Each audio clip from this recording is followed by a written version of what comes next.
ଗୋଟେ ଲଙ୍କା ଗଛ ଅଳିଆ ଘାସ ଭିତରେ ଥିଲା। ଏଇଥିପାଇଁ ବାଡ଼ି ଘରେ ଗୋଟେ ଗଛ ଲଗେଇବାକୁ ଖୁସି ଲାଗେ, ହେଲେ ମାଙ୍କଡ଼ ସିନା ରଖୁନି।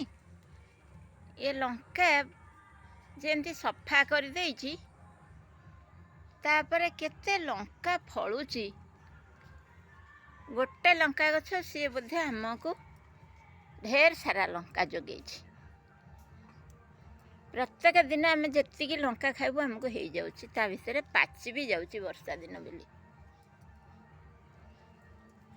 କେତେ ଲଙ୍କା ପାଚି ବି ଯାଉଛି। ଗୋଟେ ଗଛ ବି ଋଣୀ ହେଇ ରହିବନି ତାର ଯତ୍ନ କଲେ।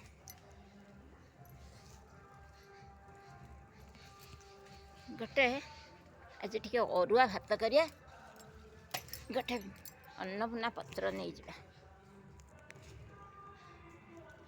କେତେଟା ଜିନିଷ ଗାଁରେ ଆମକୁ ମାଗଣାରେ ମିଳିଯାଏ।